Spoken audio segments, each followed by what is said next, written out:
Hey everybody, it's LJ Boo Boo.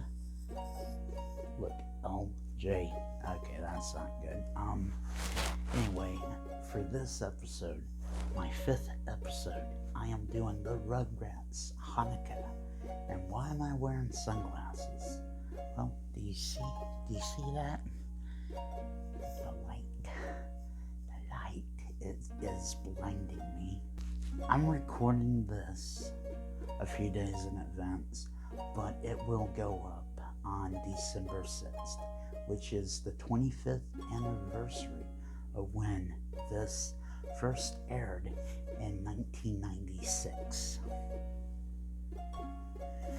Anyway, we kick off the episode with Chanukah is talking about Hanukkah. She's telling the story to the babies. And the king comes into the city, the new king, and he says, you're not worshiping this way anymore. You have to worship this way. You have to read what I read. You have to do this my way. And some people are just like, okay, yes, why not? And then other people are not taking it that way. They're just... They have to do it in secret, though. They have to worship their gods and pray and all that in secret, or else they'll be arrested. So apparently a guard catches Tommy and Chucky, who are portraying Jews in the past, reading the Torah, and he takes it from them and laughing while he does it. And Tommy is supposed to be Judah the Maccabee, and he's going to stand up to the king and try to reclaim the land for his people so they can keep the Torah. They can worship how they like. They can read how they like. And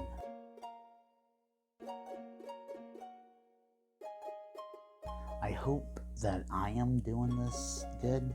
I'm just trying to follow the story with the way the Rugrats are portraying it. Like I've heard these stories before. My memory's a little fuzzy on them, and they really shouldn't be, because as a believer in the Bible, I should be more knowledgeable. So basically, the townspeople see him, and he gathers a group together. They ditch the garments of the king for the garments of their people, and they are going to fight back and reclaim what is theirs. So it appears that Tommy is Jewish, but Angelica's not. So she's more interested in watching Christmas specials, particularly Cynthia's Christmas. And Grandpa Boris is excited about the latkes, which if you've never had a latke, you don't know what you're missing. I mean, that's some good eating with some applesauce. So apparently the main plot of this episode is Grandpa Boris is in a play, but his rival, his lifetime rival, is also in the play, and his name is Slow-Mo. I think Grandpa Boris is like the Maccabee, Judah, and then his rival Slow-Mo is the king. And yeah, they've just been like rivals for years. So the babies are trying to figure out what's going on, because we're having pancakes at nighttime. We're playing with wooden dreidels, but they don't call them dreidels because they don't know. And we're eating money that don't taste like the money in the sofa, which chocolate coins. And why are there a bunch of candles lit? So they come to the conclusion that it's Tommy's birthday. And the 8 nights is they're having all of his birthdays at once. They're having all of his birthdays at once. So that would make him 9. So he's like way older than everyone, right? Anyway, Angelica actually explains it to him, and she says it's Hanukkah. You have to when you say it. So they just start going. Stu is making a crazy menorah for the play. He has like a spinning Star David, he has a spinning dreidel, he has the menorah, and it's like got like, I don't know, the candles are like going up and down on a lever and crank system, blowing out smoke, and it like explodes. And Stu tells them on the way out, hey, I'll meet you at the church later. Grandpa Lou is trying to put the fire out. And he's like, it's the synagogue. And Stu's like, I knew that. So they're getting ready to go. And before they leave, Angelica's like, I don't want to go. I don't care about this. I want to watch my Christmas specials. And that's when they hear Meanie of Hanukkah, and Grandpa Boris throws down the paper, and they see slow-mo in the paper, and they're like, he must be the Meanie of Hanukkah. So their plan is, we have to put him down for a nap, because Chucky says, I had to play with a meanie at daycare, and after the nap, he was okay. And they're like, okay, that's what we're gonna do. We're gonna get a pillow, a blanket, and a flashlight. We're gonna put this old timer to bed. So they get to the theater, and Angelica is eating a latke, which she doesn't like because she was expecting a real pancake, not a latke. So she throws it. This guy dressed as a dreidel falls, and then she steps on him while looking for a TV, and he gets really, really upset. So anyway, the theater director is going over everything with everyone, and he's like, when Mr. Pickles gets here with the menorah, and he's like, oh wait, he's not here yet? Where's he at? And turns out Stu and Lou are stuck in a parade, a Christmas parade, and Stu is wondering why the traffic is going so slow. So Boris and Slow-Mo are going back and forth, and Boris is jealous of Slow-Mo because Slow-Mo has a business, a fancy business, and apparently Slow-Mo is mad because Boris has a family and he doesn't. So they're like, hey, how's business? How's the family? So Angelica's looking for TV. She sees what she thinks is an entertainment center, but it's just where they're keeping the Torah. And this rabbi comes in and he's like, hey, you want to know about the Torah? It's a special book. And she's like, well, I'm sure it is, but I'd rather be watching Christmas specials. And she sees the janitor has a TV, and while the rabbi is talking and, just turned around, she runs off to catch the TV, as if the janitor's just gonna be like, yeah, I want to watch Cynthia. But I think that's what he was watching. Anyway, so the dreidel man finds Angelica and says, hey, you made me fall and break a sin. He's mad, and he's taking her to the daycare. Then we cut to the play, where they're singing to open up the play.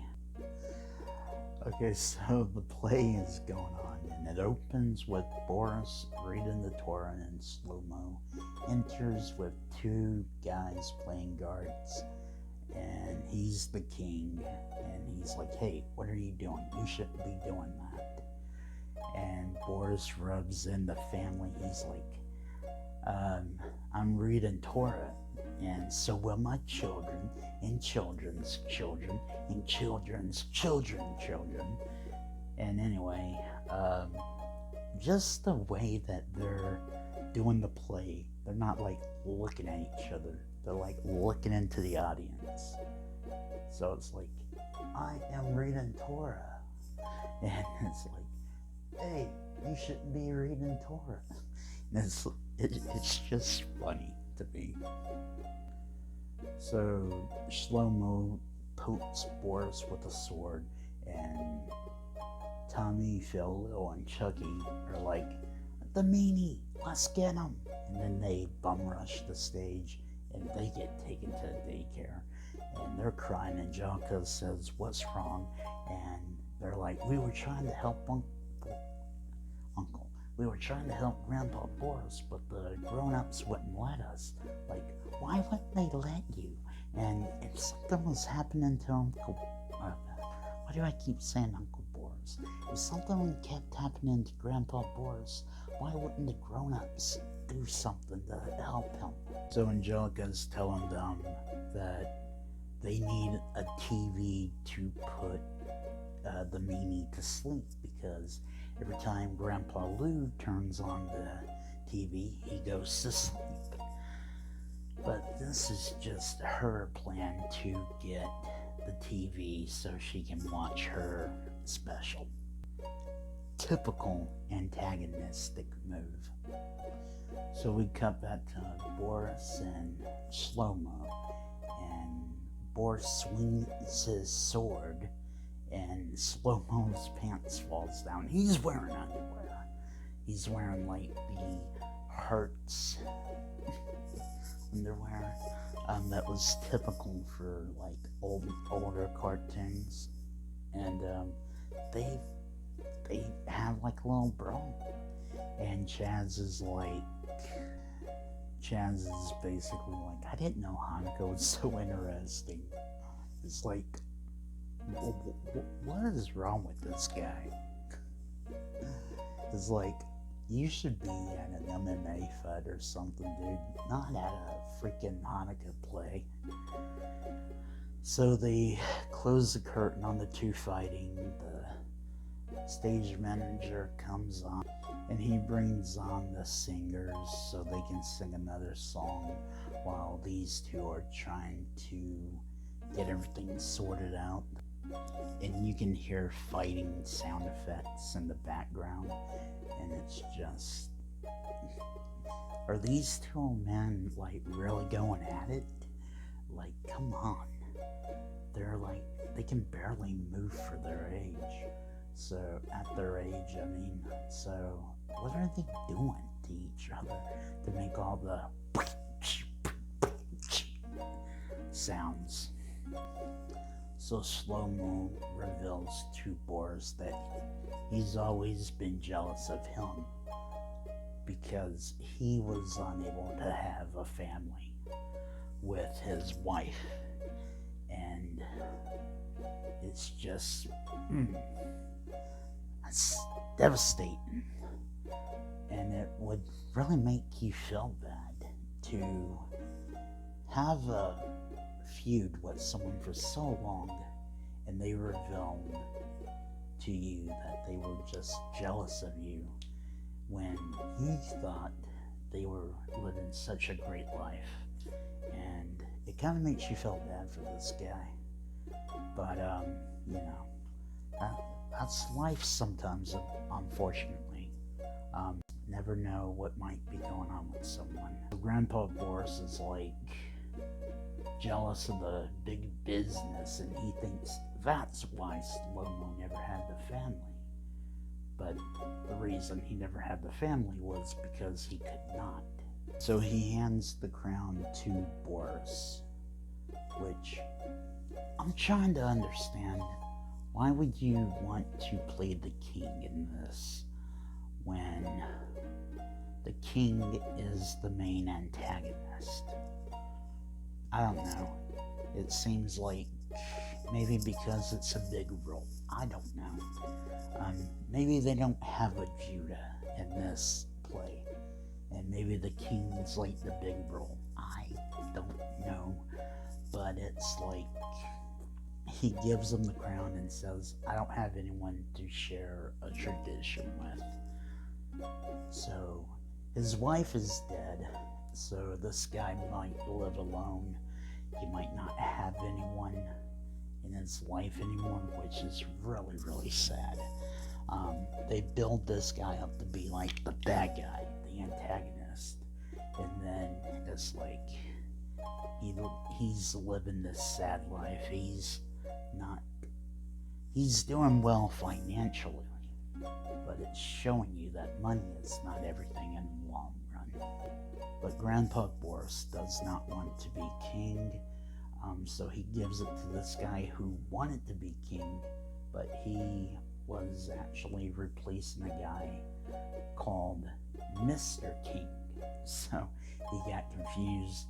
He's like, but I wanted to do a monologue. So now he's getting a chance to do his monologue. So we cut to Angelica and the babies. They see the janitors asleep, and Angelica's like, what did I tell you? Grown-ups fall asleep with the TV on all the time.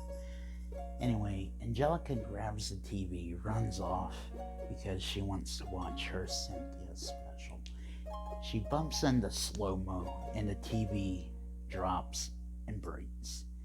And then she starts crying, and he doesn't know what to do.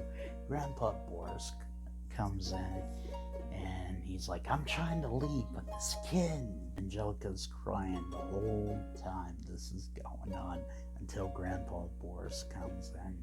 So yeah, if I didn't have kids and I was in my 70s, this would probably drive me crazy. Anyway, the babies are watching slow-mo pick up Angelica, and they think he's going to be mean and hurt her, and they're like, how can we stop him? And Tommy's like, what about the book? They end up running in the story that they're reading. The Maccabees run the enemies, the Seleucid Empire, out of the city, but the city is in ruins, and they rebuilt, and they set up a menorah, and it only has enough oil to burn for one night, but it doesn't burn for just one night. It burns for 8 nights. And every year, that is why they light the menorah, is to remember the miracle or those nights. So Grandpa, Lou, and Stu get to the theater with the menorah.